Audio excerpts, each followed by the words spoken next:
जय माँ काली मित्रों, आपका हमारे चैनल माँ काली माँ दुर्गा शक्ति संवाद दरबार में स्वागत है।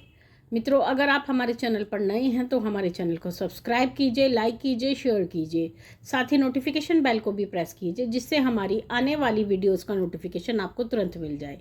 मित्रों, आज का जो विषय है वो विषय ये है कि हमें किस प्रकार की भक्ति करनी चाहिए जिससे हमें शक्ति प्राप्त हो, सवारी प्राप्त हो और ईश्वर की ऊर्जा प्राप्त हो। तो ये उसी से संबंधित वीडियो है, आप वीडियो को ध्यान से सुनिएगा। देखिए, आप जैसा कि जानते हैं कि भक्ति जो है, भक्ति 9 प्रकार की बताई गई है, लेकिन उसमें जो 9 प्रकार की भक्ति है उसमें भक्ति के अलग अलग रूप होते हैं, जिसमें हम जप करते हैं, कीर्तन करते हैं, पाठ करते हैं, ध्यान करते हैं, श्रवण करते हैं। तो इस प्रकार से 9 प्रकार की भक्ति होती है। लेकिन अगर हम शक्ति पाना चाहते हैं तो शक्ति पाने के लिए हमें किस प्रकार की भक्ति करनी चाहिए, किस प्रकार से देवता को मनाना चाहिए और देवता को किस किस प्रकार से किन किन नियमों का हमें प्रयोग करना चाहिए। तो सबसे पहली बात तो ये है कि जो हमें शक्ति प्राप्त होती है, जो ऊर्जा हमें प्राप्त होती है, वो हमें कई तरीके से प्राप्त होती है। सबसे पहले तो हमें जो ऊर्जा प्राप्त होती है वो होती है अपने परिवार से। जिस परिवार में हम पैदा हुए हैं, हमारा जन्म हुआ है, वहाँ के जो कुल देवी कुल देवता हैं, उनकी शक्ति हम लोगों को मिलती है। दूसरा, हमें अपने पितरों की भी शक्ति मिलती है। तीसरा, हमें गुरु कृपा से भी शक्ति मिलती है। चौथा, हमें इष्ट कृपा से भी शक्ति मिलती है। और अगला, हमें अपने आराध्य देव से भी शक्ति मिलती है। तो इस प्रकार से हमें इनके माध्यम से शक्तियाँ प्राप्त होती है। लेकिन बहुत सारे लोग ऐसे होते हैं जिनको ना तो अपने कुल की शक्ति प्राप्त होती है, ना पितरों की होती है, ना गुरु की होती है, केवल अपने इष्ट की शक्ति प्राप्त होती है। यानी जिनको वो अपना इष्ट धारण करते हैं, केवल उनकी कृपा ही उनके ऊपर बरसती है। आप ये कह सकते हैं उनको सबसे पहले इष्ट की कृपा मिलती है, या आप कह सकते हैं कि उनको किसी की कृपा नहीं मिली, केवल उनको इष्ट कृपा मिलती है। तो इस प्रकार से उनको इष्ट कृपा से शक्ति प्राप्त होती है। अब ये बात आती है कि जो हमारे इष्ट हैं उनकी भक्ति हम किस प्रकार से करें कि हमको शक्ति की प्राप्ति हो। देखिए, सबसे पहले तो हमें ये जानना होता है कि हमारे जो इष्ट हैं वो किस स्वरूप के हैं। ठीक है, मान लीजिए हमारे इष्ट भोलेनाथ हैं, तो हमें ये जानना है कि जो भोलेनाथ हैं वो बहुत ही शांत स्वभाव के और बहुत ही भोले और निर्मल होते हैं, शुद्ध सात्विक देवता होते हैं। तो ऐसी स्थिति में अगर हम भोलेनाथ से शक्ति प्राप्त करना चाहते हैं तो जिस प्रकार से भोलेनाथ का स्वरूप है और जिस प्रकार से भोलेनाथ प्रसन्न होते हैं, जैसा उनका व्यवहार है, जैसे उनके गुण हैं, हमें उन्हीं को धारण करना पड़ता है। मान लीजिए भोलेनाथ को भस्म रमाना अच्छा लगता है तो हमें भी भस्म का तिलक करना चाहिए। भोलेनाथ को शुद्ध सात्विक भोग प्रसाद लगते हैं तो हमें भी शुद्ध सात्विक भोजन ही करना चाहिए। भोलेनाथ को इत्र सेवा होती है।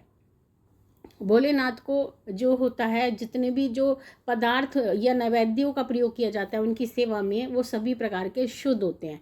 तो उसी लिए हमें भी अपना जो आहार होता है वो पूर्णतः शुद्ध रखना चाहिए, तभी हमें भोलेनाथ की कृपा प्राप्त होती है। दूसरा, भोलेनाथ जो है ग्रस्त में रह कर के भी वैरागी हैं, तो उसी प्रकार से आपको भी वही आचरण करना होता है। भले ही आप ग्रस्त में रहें या आप अविवाहित हैं, लेकिन आपको वैरागियों की तरह रहना होता है। संसार में जो भौतिकता है, इसमें आपकी आसक्ति नहीं होनी चाहिए। तो इस तरह का आपका आचरण होना चाहिए, और जैसे उनके सात्विक गुण हैं, आपको भी उन्हीं गुणों का आचरण करना चाहिए, पालन करना चाहिए, और वही व्यवहार आपको करना चाहिए। तो आपको बहुत जल्दी इष्ट कृपा प्राप्त होती है। तो ये एक भोलेनाथ की हमने आपको जो है सरल तो एक उदाहरण से बताया है कि किस प्रकार की आप भक्ति करें। अब बात आती है कि अगर हम प्रचंड देवी देवताओं की सेवा करते हैं, अगर सात्विक देवताओं की करते हैं, जैसे हनुमान जी की करते हैं, तो हनुमान जी की भक्ति में भी यही है कि आपको ब्रह्मचर्य का पालन करना चाहिए, शुद्ध रहना चाहिए पूर्ण रूप से, और अपने मन को एकाग्र रखना चाहिए। और जो हनुमान जी को अति प्रिय है भक्ति, क्योंकि हनुमान जी सदैव भक्ति में डूबे रहते हैं और श्री राम की भक्ति में लीन रहते हैं। तो उसी प्रकार को आपको बाबा की भक्ति में लीन रहना है और केवल बाबा को भक्ति से ही प्राप्त किया जाता है। बाबा की तरह का व्यवहार आपको रखना होता है और अपने मन पे नियंत्रण रखना होता है, तो आपको ईश्वर की शक्ति यानी अपने इष्ट की शक्ति प्राप्त होती है। अगर हम बात करते हैं जो प्रचंड देवी देवता है जिनकी जो प्रवृत्ति है वो प्रचंड रूप की है, जैसे हम भैरव जी की बात करते हैं तो भैरव जी की जो प्रवृत्ति है वो उग्र है। तो उग्र देवी देवताओं की कृपा प्राप्त करने के लिए हमें उन्हीं की तरह व्यवहार करना होता है, अर्थात जैसे कि जो हमारे देवी देवता हैं उनको उग्र चीज़ों का ही उनकी पूजा में प्रयोग होता है। जैसे भैरव जी को भैरव जी की पूजा में उड़द का प्रयोग होता है, सरसों के तेल का प्रयोग होता है। उनको जो है काले रंग का अति प्रिय उनका जो है रंग है और उनको काजल का टीका लगाया जाता है, काजल उनको समर्पित किया जाता है। कुत्ते की सेवा की जाती है, जो उनका श्वान है जो उनकी सवारी है उनकी सेवा की जाती है। तो इसी प्रकार से साधक को भी जितना हो सके भैरव जी की तरह ही व्यवहार करना चाहिए, यानी जितना हो सके श्वान की सेवा करे, भैरव मंदिर की फेरी करे, भैरव जी को सरसों के तेल का दीपक अर्पित करे, भैरव जी को उड़द की दाल के बने हुए भोग प्रसाद अर्पण करे। और स्वयं जैसे आप सभी जानते हैं कि भैरव जी दो तरह की प्रवृत्ति को धारण करते हैं। भैरव जी जो है सात्विक रूप से भी चल जाते हैं, यानी वो केवल जो है उड़द पर भी चलते हैं। भैरव जी केवल जो है सूरा पर यानी शराब पर भी चलते हैं और मांस पर भी चलते हैं। लेकिन जो सबसे सही तरीका है भैरव जी की सेवा का, अगर आप उनको उग्र रूप में मनाना चाहते हैं तो वो होता है सूरा, यानी सूरा के माध्यम से उनको सूरा अर्पित कीजिए, उनका सूरा स्नान कराइए, यानी शराब जिसको बोला जाता है। और भैरव जी को जब उसके लिए प्रयोग किया जाता है तो शराब शब्द का प्रयोग नहीं किया जाता, सूरा बोला जाता है। तो इस तरह से भैरव जी की सेवा कीजिए। और जैसे कहते हैं ना, काले रंग पर कोई और रंग नहीं चढ़ता, तो जो ये काला रंग होता है ना वो इस बात का प्रतीक होता है कि ये जो संसार के जितने भी रंग हैं आपके उस रंग पर कोई प्रभाव नहीं डालेंगे। उसी प्रकार से जो संसार के रंग हैं उन रंगों का प्रभाव आपके मन पर, तन पर, आत्मा पर, मस्तिष्क पर नहीं पड़ना चाहिए।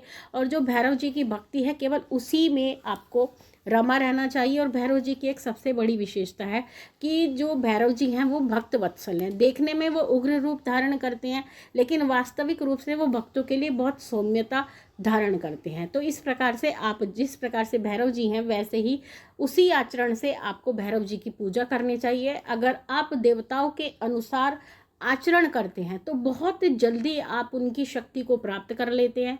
और जो शक्ति ऊर्जा आपके शरीर में बनती है वो कल्याणकारी शक्ति होती है, वो आपका बिल्कुल भी कहीं से कहीं तक भी हानि नहीं करती है, आपको जो है आध्यात्म के मार्ग पे आगे लेके जाती है।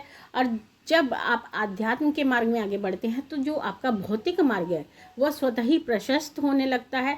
भौतिक सुखों की जो भी आपकी कामना है वो पूर्ण होने लगती है। आपको यश, मान, कीर्ति, सुख, समृद्धि सब कुछ प्राप्त होने लगता है।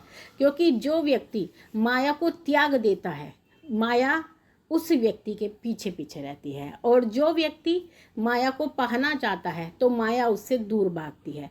ये माया का नियम होता है। तो इसीलिए आपको माया को त्यागना है, अपने इष्ट को पाना है। और जब आप इष्ट को पालोगे तो माया स्वतः ही आपके पीछे पीछे चलने लगती है। लेकिन जब माया हमारे पीछे चलती है तो उस समय पर हमारी आसक्तियों का नाश हो जाता है। तो हम माया से कभी भी हमारा मन विचलित नहीं होता है और ना ही हमारी आसक्ति होती है। तो इस तरीके से अगर आप भक्ति करते हैं देवी देवताओं की तो बहुत शीघ्र उनकी शक्ति को प्राप्त कर सकते हैं। तो मित्रों, ये थी जानकारी आप सभी के लिए। माँ भगवती से यही प्रार्थना करते हैं कि वो आपके भंडारे भरती रहे, आपकी सभी कामनाओं को पूर्ण करती रहे, आप पे अपना पूर्ण आशीर्वाद बना के रखें। आपसे जल्द ही मिलेंगे, तब तक के लिए जय महाकाली, जय महाकाल।